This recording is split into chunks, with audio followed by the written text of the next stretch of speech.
नमस्कार, आप देख रहे हैं माँ भारती स्टडी पॉइंट और मैं हूं सोनू सर। आप सबको यूरोप में राष्ट्रवाद के भाग 5 में एक बार फिर से बहुत बहुत स्वागत है।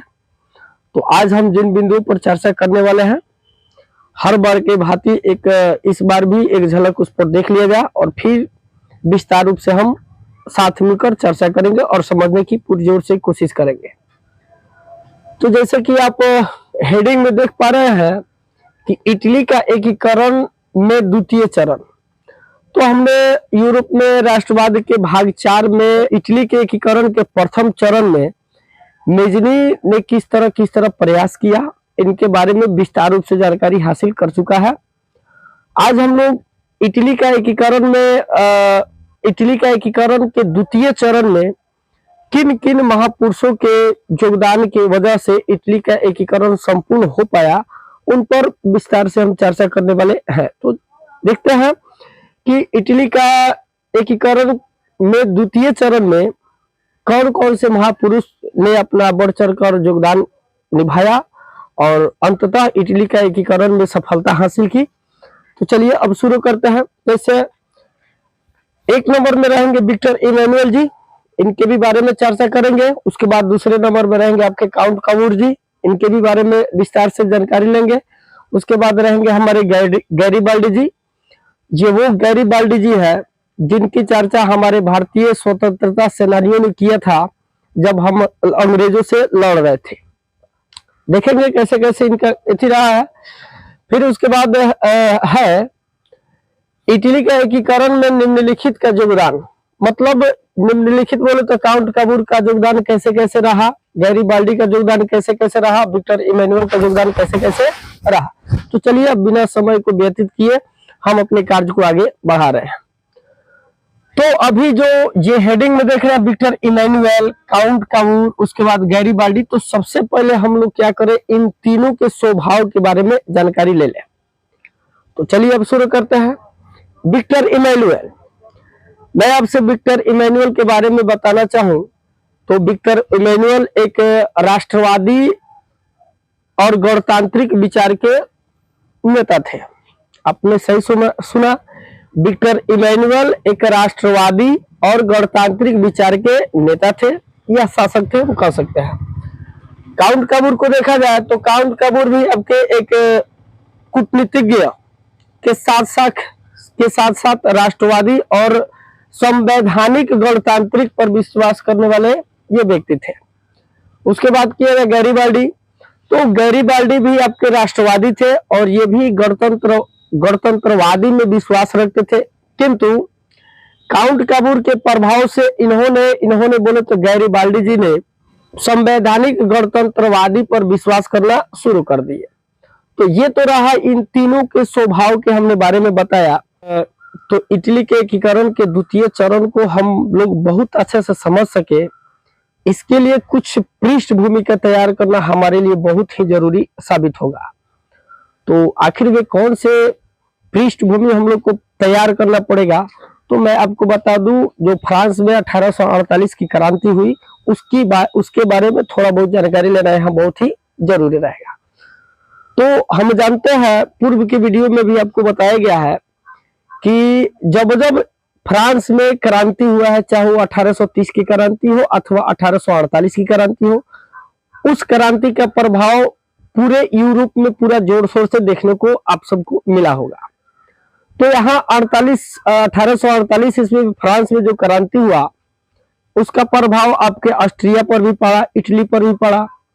और इस प्रभाव के फायदा उठाते हुए मेजिनी ने दूसरे राष्ट्र में जो भाग कर गए थे ऑस्ट्रिया के चांसलर मेटरनिख के डर से, उसका आगमन फिर हमारा आपके इटली में होता है। और फिर उस आंदोलन का प्रयोग करते हुए मेजिनी ने मध्य इटली और उत्तरी इटली के एकीकरण करने का पुरजोर प्रयास करते हैं। किंतु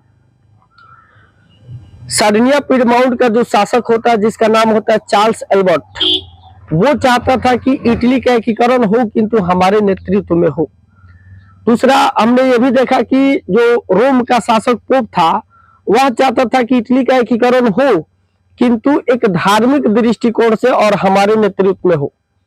तो यहाँ इटली के एकीकरण में तीन विचार हो गए। एक मेजनी अलग दृष्टि से चाहता था, चार्ल्स एल्बर्ट सार्डिनिया का जो शासक था सार्डिनिया पीडमोंट का, वो चाहता था हम माने अपने नेतृत्व में, और यहाँ रोम का जो शासक पोप था वो चाहता था अपने नेतृत्व में इसकी एकीकरण की जाए।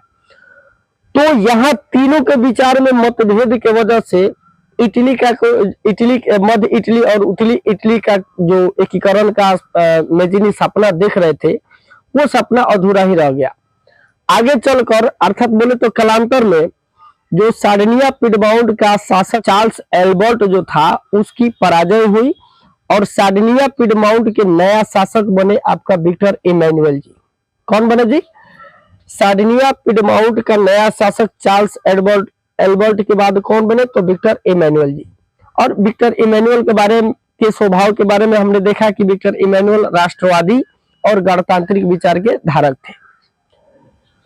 तो अब इटली के एकीकरण का पूरा एक ना होता भार समझिए तो किसके ऊपर आ गया? विक्टर इमैनुअल के ऊपर। सीधे सीधे बोले तो विक्टर इमैनुअल चूंकि राष्ट्रवादी थे और गणतांत्रिक थे, तो जाहिर सी बात है जो राष्ट्रवादी होते हैं वो समस्त राष्ट्र के हित के बारे में सोचते हैं, गणतंत्रवादी होते हैं वे राजतंत्रिक का क्या होते हैं? विरोधी होते हैं। अर्थात वे तो चाहेंगे कि जितने भी छोटे मोटे स्वतंत्र राजा लोग हैं वे अपने पद को छोड़कर और इन तमाम राजा के स्थान पर देश को चलाने वाला कोई एक शासक को बैठाया जाए। तो जाहिर सी बात है जितने भी राजतांत्रिक विचारक थे या राजा लोग थे, इनसे तो इनको मुठभेड़ होना ही होना है, ना कि सवाल नहीं है। तो इटली के एकीकरण में ये भिड़ाई कर दिए कौन जी? तो विक्टर इमैनुअल। अब इटली के एकीकरण के भिड़ाई में इन्होंने क्या किया? अपने शासन काल के दौरान काउंट काबूर जी को प्रधानमंत्री के पद पर नियुक्त किया। अब हमने थोड़ा देर पहले जाना कि काउंट काबूर जी थे, ये भी राष्ट्रवादी थे, कूटनीतिज्ञ भी थे और संवैधानिक गणतांत्रिक पर विश्वास करने वाले थे। तो चलिए अब हम सबसे पहले यहाँ ये देखें कि बस विक्टर इमैनुअल क्या इच्छा था कि इटली का एकीकरण हो, इसके कारण इन्होंने क्या किया? काउंट काबूर को प्रधानमंत्री के पद पर नियुक्त किया। बस इनका अभी थोड़ा यहीं तक हम रहने दे। अब यहाँ पूरा विस्तार करें काउंट काबूर ने एक प्रधानमंत्री के पद पर रहते हुए इटली के एकीकरण में कौन कौन से कूटनीतिज्ञ का प्रयोग किया, उस पर चर्चा करते हैं। तो काउंट काबूर का मानना था कि इटली का एकीकरण में सबसे बड़ा कोई बाधा है तो वो है आपका ऑस्ट्रिया। आपने सही समझा। तो काउंट काबूर के अनुसार इटली का एकीकरण में सबसे बड़ा बाधा कौन था? तो ऑस्ट्रिया था। चूंकि उस समय जो सार्डिनिया पीडमोंट था, अर्थात जिस इटली के जिस प्रांत के प्रधानमंत्री काउंट काबूर जी थे, वह सार्डिनिया पीडमोंट ऑस्ट्रिया के तुलना में थोड़ा कमजोर पड़ता था। सैनिक दृष्टिकोण से देखिए या आर्थिक दृष्टिकोण से देखिए, जिस भी माने से देखिए, ऑस्ट्रिया के तुलना में सार्डिनिया पीडमोंट जो था कमजोर था। चूंकि काउंट काबूर को लगता था कि जब हम इटली का एकीकरण करने जाएंगे तो इसमें 100% है कि ऑस्ट्रिया इसमें टांग अड़ाएगा तो अड़ाएगा, और जब टांग अड़ाएगा तो बिना उससे युद्ध किए इटली का एकीकरण होना संभव नहीं है। ये बात किसको पता था? तो काउंट काबूर को पता था। अब हम अपने कमजोर है और किसी मजबूत व्यक्ति से लड़ने जा रहे हैं, वो भी अपना हक के लिए लड़ना भी जरूरी है, अपना हक भी लेना जरूरी है। तो जाहिर सी बात है हम कमजोर की स्थिति में उनसे लड़ने नहीं जा सकते हैं। इसके लिए कोई ना कोई उपाय हम लगाएंगे। जैसे मैंने शुरू में बोला कि काउंट काबूर आपके क्या थे? तो एक कूटनीतिज्ञ भी थे। तो काउंट काबूर ने क्या किया? क्रीमिया युद्ध में, कौन से युद्ध में? क्रीमिया युद्ध। तो क्रीमिया युद्ध में आपको बता दूं 1853 से लेकर 1854 तक चला था। अब रहा कि ये क्रीमिया युद्ध क्या है, तो मैं आपको बता दूं क्रीमिया युद्ध आपका फ्रांस हुआ, फ्रांस, उसके बाद ब्रिटेन, साथ में ले ले तुर्की, ये तीनों एक पक्ष में थे और ये तीनों मिलकर यहाँ रूस के खिलाफ एक लड़ाई लड़े थे। कहां? तो काला सागर के नजदीक में। अब यह क्रीमिया युद्ध कब से कब चला था? तो 1853 से लेकर 1854 ईस्वी के बीच चला था। यह युद्ध किस कारण से हुआ था इस पर तो हम अभी चर्चा करने वाले नहीं थे, लेकिन यहाँ क्या किया यहाँ क्या किया काउंट काबूर ने फ्रांस की ओर से इस क्रीमिया युद्ध में अपना सेना को भेज दिया, जबकि फ्रांस ने काउंट काबूर से सेना लेने के लिए कोई आग्रह भी नहीं किए थे। चूंकि काउंट काबूर किसी भी सूरत में फ्रांस से दोस्ताना करना चाहता था। अब यह दोस्ताना क्यों करना चाहता था? चूंकि काउंट काबूर को लगता था जब हम फ्रांस से यह मित्रता कर लेंगे और तब यहाँ इटली का एकीकरण में जो ऑस्ट्रिया बार बार हस्तक्षेप करने वाला होगा या उससे हम जो लड़ाई लड़ने वाले होंगे, उसमें फ्रांस हमारा क्या करेगा, हमारे ओर से मदद करेगा। किसमें? तो इटली का एकीकरण में। जिसके वजह से काउंट काबूर ने फ्रांस की ओर से बिना फ्रांस के मतलब कि सेना को मांगने का गुहार लगाए अपना सेना को उतार दिया। कहां? तो फ्रांस की ओर से। किस युद्ध में? तो क्रीमिया युद्ध में। तो इस तरह क्रीमिया युद्ध कोई भी होता है तो चलते नहीं रहता, एक दिन वो भी खत्म होता है।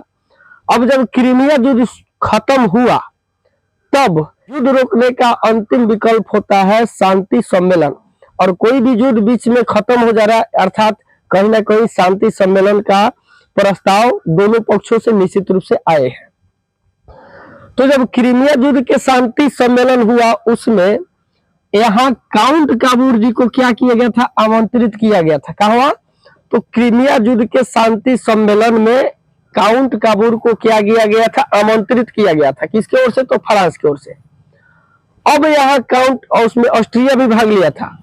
तब यहाँ काउंट काबूर इस क्या करता है? शांति सम्मेलन में भाग लेता है, और भाग लेने के बाद में वहीं पर कुछ और भी देश थे, उन लोगों के समक्ष जो इटली है, इटली पर ऑस्ट्रिया का जो प्रभाव था उस प्रभाव को काउंट काबूर ने गैर कानूनी घोषित कर दिया। अब जैसे ही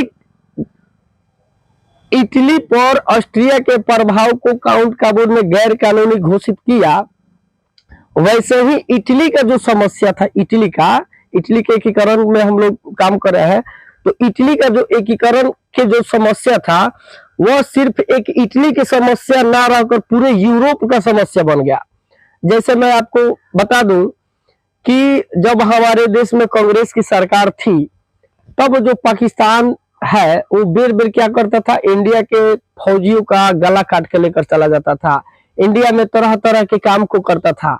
और ये जो भारत और पाकिस्तान का जो विवाद था, ये दोनों ही देशों के बीच में, ये दोनों ही देश की समस्या था। लेकिन जैसे ही हमारे देश में बीजेपी की सरकार आई तो बीजेपी की सरकार यहाँ कूटनीति का प्रयोग करते हुए, परिचय देते हुए क्या किया?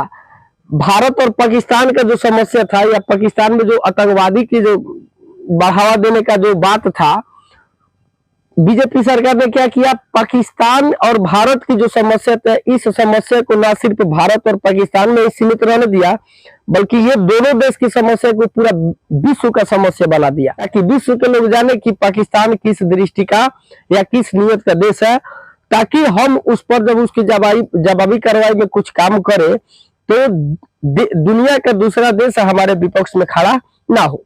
ठीक उसी तरह काउंट काबूर ने क्या किया?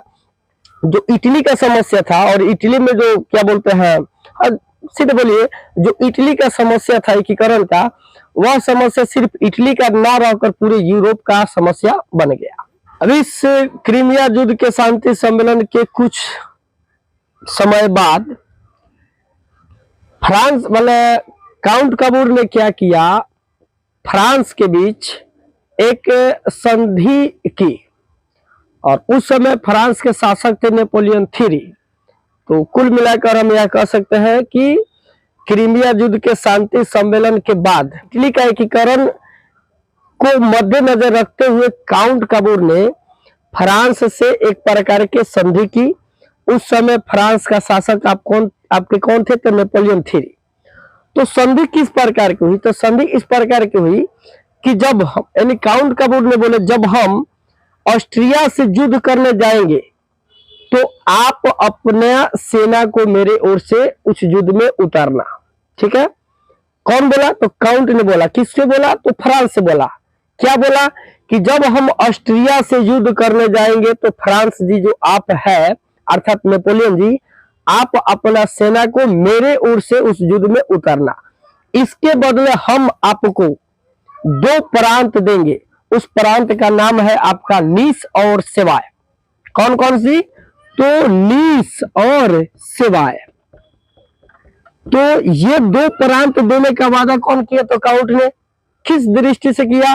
ताकि फ्रांस जो है पिडमाउंट यानी सार्डिनिया पिडमाउंट की ओर से ऑस्ट्रिया से जो युद्ध होगा उसमें लड़ाई लड़कर और ऑस्ट्रिया को मुंह की खाने दिखाएंगे। तो ये समझौता काउंट जी और क्या बोलते हैं नेपोलियन III के बीच समझौता हो गया। उसके कुछ दिन बाद, कुछ दिन नहीं, कुछ समय बाद यहाँ 1859 से 1860 के बीच, 1859 से 1860 के बीच ऑस्ट्रिया और सार्डिनिया पिडमाउंट के बीच सीमा संबंधित बातों को लेकर विवाद लग गया। विवाद बोले तो झगड़ा हो गया। किससे संबंधित? तो सीमा को लेकर। जैसे कि चाइना और भारत के बीच हमेशा क्या बोलते हैं, सीमा को लेकर विवाद होते रहता है, लफड़ा उपड़ा होते रहता है। उसी तरह सार्डिनिया पिडमाउंट और ऑस्ट्रिया के बीच सीमा संबंधित विवाद को लेकर इन दोनों में किसमें? तो सार्डिनिया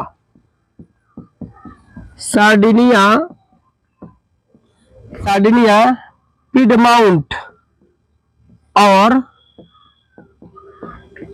ऑस्ट्रिया के बीच सीमा संबंधित विवाद शुरू हो गया और यही विवाद एक दिन युद्ध का कारण बन गया। अब जब सार्डिनिया पिडमाउंट और ऑस्ट्रिया के बीच युद्ध हुआ तो सार्डिनिया पिडमाउंट के प्रधानमंत्री कौन है? तो काउंट काबूर जी है। और इसका शासक कौन है? तो विक्टर इमैनुअल है। अब जब ये दोनों के बीच में लफड़ा हुआ तो क्या किया, फ्रांस ने जो संधि हुआ था नीस और सेवाय को लेकर, उसी संधि के तहत फ्रांस ने क्या किया, सार्डिनिया पिडमाउंट की ओर से अपना सेना को उतार दिया। किसके विरोध में? तो ऑस्ट्रिया के विरोध में। अब यहाँ सार्डिनिया पिडमाउंट और फ्रांस के सेना एक तरफ और दूसरी तरफ ऑस्ट्रिया के सेना, दोनों में हुआ लड़ाई। जब लड़ाई हुआ तो यहाँ पिडमाउंट जो था फ्रांस के सेना के क्या बोलते हैं सपोर्ट के वजह से, समर्थक के वजह से ऑस्ट्रिया के एक राज्य लोम्बार्डी को पहले छीन लिया।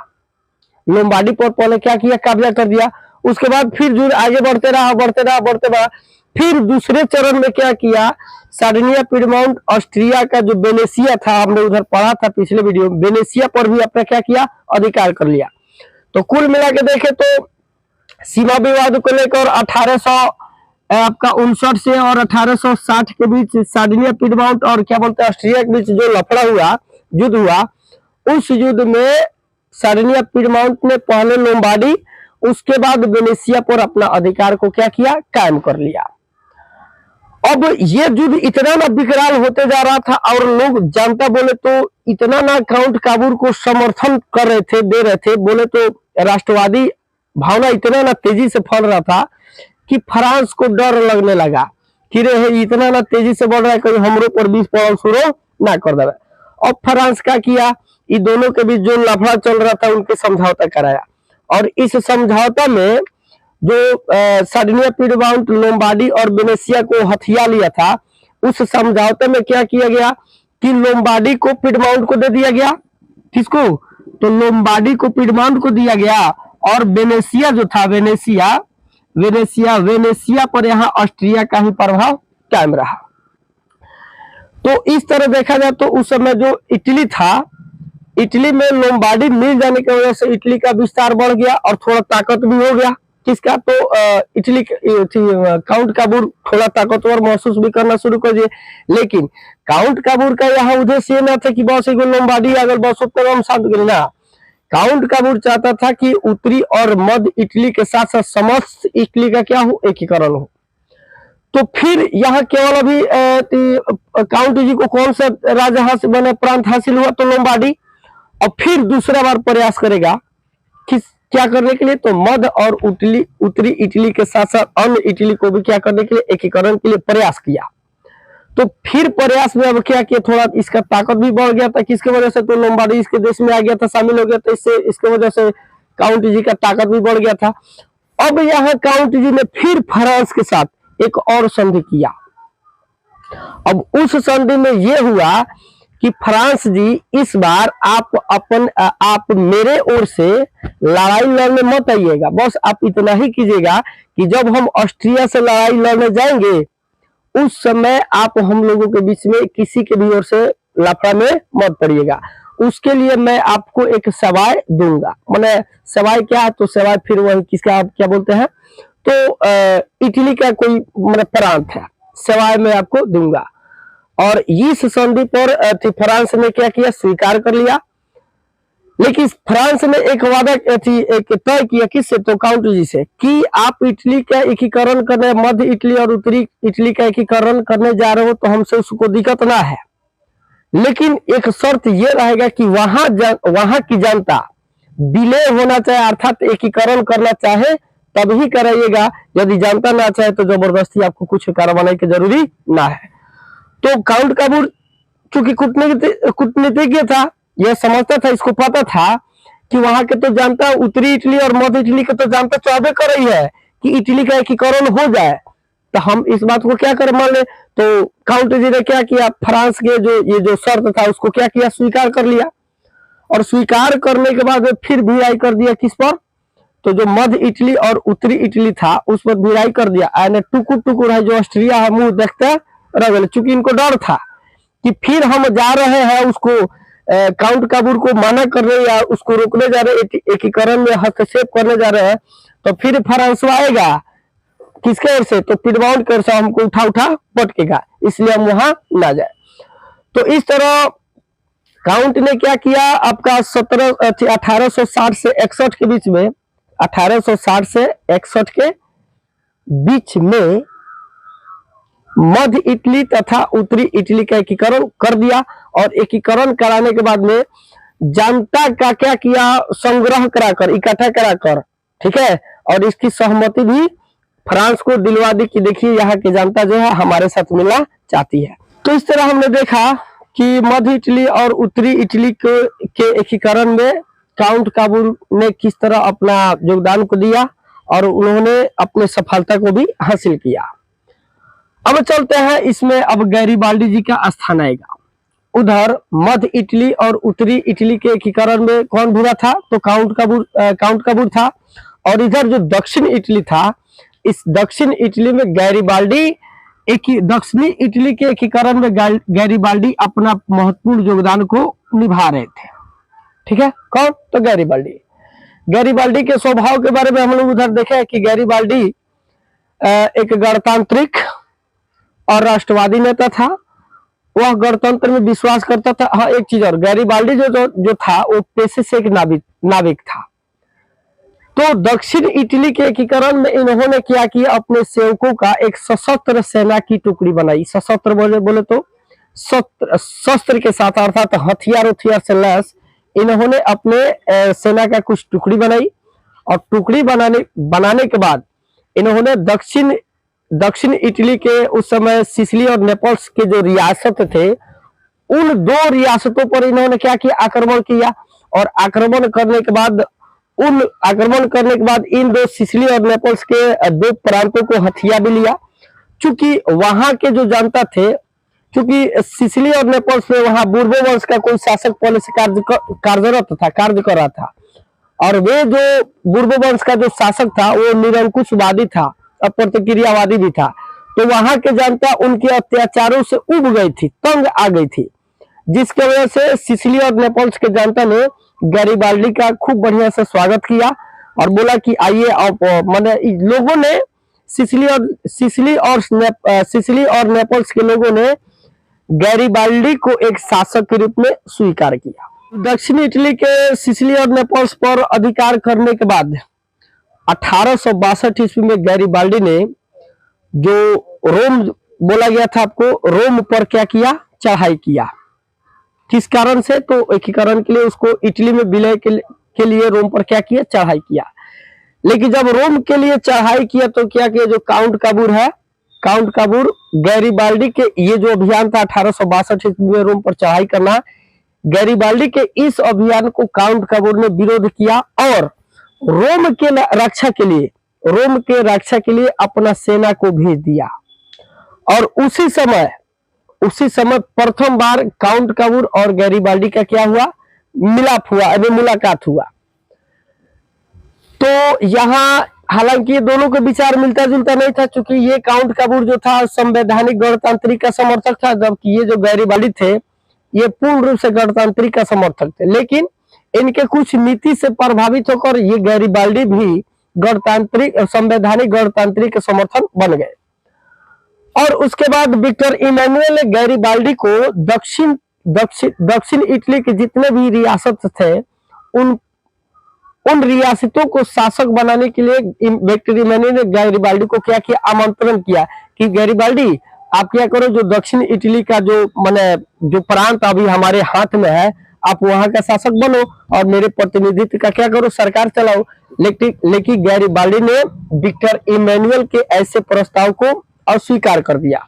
और इतना ही नहीं, गैरिबाल्डी ने किया कि अपना जो जितना संपत्ति था, गैरिबाल्डी का जो अपना जितना संपत्ति था, सभी संपत्तियों को राष्ट्र के नाम कर दिया और एक साधारण किसान की भांति अपना जीवन को व्यतीत करना शुरू कर दिया।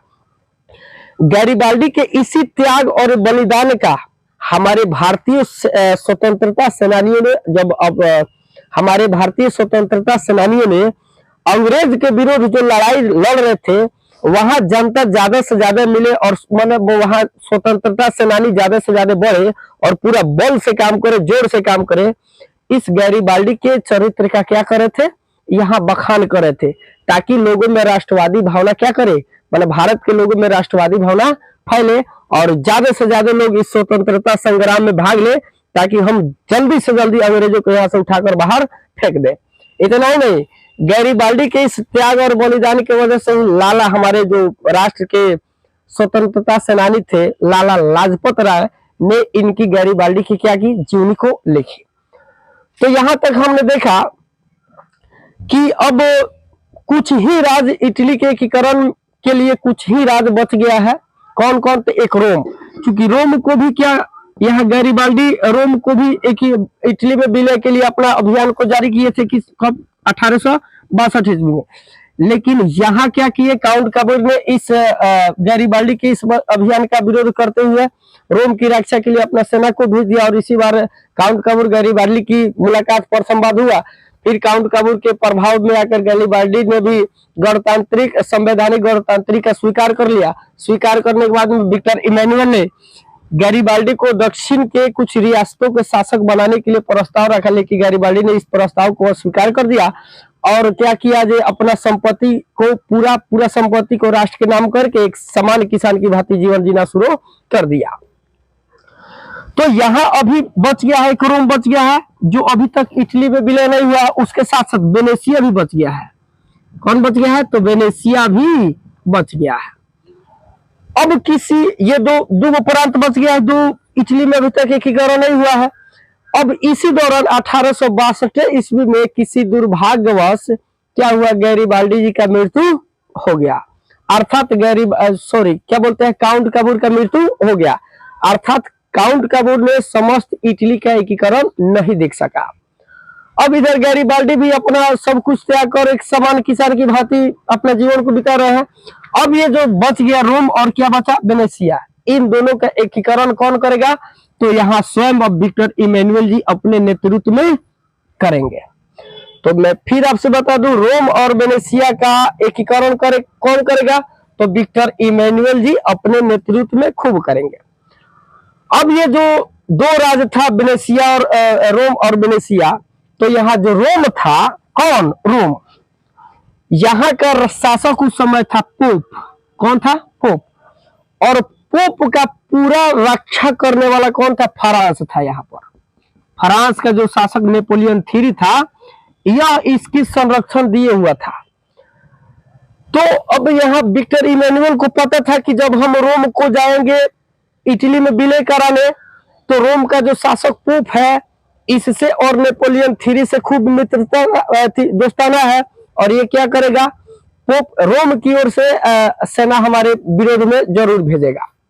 तो थोड़ा क्या किया विक्टर इमैनुअल ने, इंतजार किया कि कभी तो ऐसा समय आएगा कि पोप और फ्रांस के जो भी मित्रता है उसमें थोड़ा कहीं भी इधर उधर होगा, या कोई भी ऐसा समय आएगा, उस समय हम अपना इस काम को कर लेंगे। तब तक 70 से 1870 से लेकर 71 से 1871 के बीच यहाँ क्या हुआ, फ्रांस हुआ। क्या हुआ, फ्रांस और प्रासा के साथ, फ्रांस और प्रासा के साथ इन दोनों के बीच हो गया लफड़ा, युद्ध हो गया। कब, तो 1870 से लेकर 71 के बीच। अब आप ही बताइए, जब फ्रांस युद्ध में प्रासा के साथ युद्ध में भेजेगा, भले भिड़ेगा, तो क्या पोप का रक्षा करने वाला कोई रहेगा? ये खुद अपना देखेगा कि किसी दूसरा का रक्षा करना जाएगा, तो खुद अपने सरियाने में लगा रहेगा, तो फिर आखिर इसका रक्षा कौन करेगा? कोई करने वाला है? नहीं करने वाला है।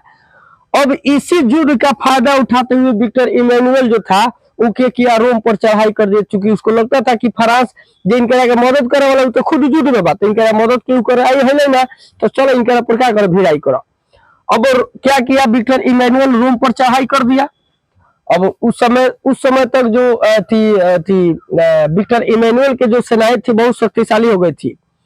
अब भिड़ाई कर दिया, तो क्या कर लिया, पोप एक वेटिकन के जो सिटी है, वेटिकन के सिटी में, वेटिकन के सिटी के किले में पोप जी अपने आप के क्या कर ले, बंद करवा ले। तो ये जो विक्टर इमैनुअल था, रोम के राजमहल को छोड़कर, जिस माने किला में बंद था, उस किला को छोड़कर बाकी समस्त जो रोम था उसको इटली में मिला लिया। अब मिलाने के बाद इतना नहीं किया, क्या किया, वहां जो इटली है, इटली का क्या किया, राजधानी बना दिया। किसको, तो रोम को। किसको छोड़कर, तो रोम के जो राजमहल है उसको छोड़कर, जहां पोप अपने आप को बंद किए थे वहां के छोड़कर बाकी सभी चीजों को क्या किया, इटली में मिला लिया, और वहां इटली का राजधानी बना लिया। कौन, तब विक्टर इमैनुअल ने। अब ये जो पोप था इस चीज को स्वीकार नहीं किया, वो बोलने लगा कि ना, ये हमारा संग बहुत जबरदस्ती हुआ है, हाबी जाबी दिस डेट, स्वीकार नहीं कर रहा था कि आज भी क्या है, रोम मेरा है। या इतना हो जाने के बाद भी स्वीकार नहीं कर रहा था, बोल रहा था कि आज भी रोम किसका है, मेरा है। अब क्या किया, अब इसके बीच में क्या आया, एक मुसोलिन नामक जो शासक था, मुसोलिन आया, विक्टर इमैनुअल और पोप के बीच में क्या किया, समझौता किया कि अभी जो राष्ट्र के जनता की मांग है अभी यही है, और आपको इस चीज को स्वीकारना पड़ेगा, तो स्वीकारना पड़ेगा। और उन्होंने, मुसोलिनी ने यह भी बताया कि जनता से बड़ा कोई हीरो नहीं है, क्योंकि आप जनता पर राज कर रहे हैं, और जनता आपको राजा के रूप में जब स्वीकार नहीं करेगी तो आप कहाँ जाइएगा राज करने, कहाँ जाइएगा? यहाँ तक सेना भी आपकी मदद नहीं करेगी तो कहाँ जाइएगा? तो अंततः पोप ने, जो विक्टर इमैनुअल के द्वारा जो एकीकरण की जो सारी प्रक्रियाएं हुई, इनको पोप ने भी क्या किया, स्वीकारा। इस तरह हम देखें तो 1870 से लेकर 1871 के बीच समस्त इटली का एकीकरण मेजिनी के प्रयास, काउंट कबूल के प्रयास, गैरीबाल्डी के प्रयास और विक्टर इमैनुअल के प्रयास से संपूर्ण हुआ। तो आज के लिए इतना ही, फिर मिलेंगे अगले वीडियो में। तब तक के लिए जय हिंद, जय भारत और जय बिहार। धन्यवाद।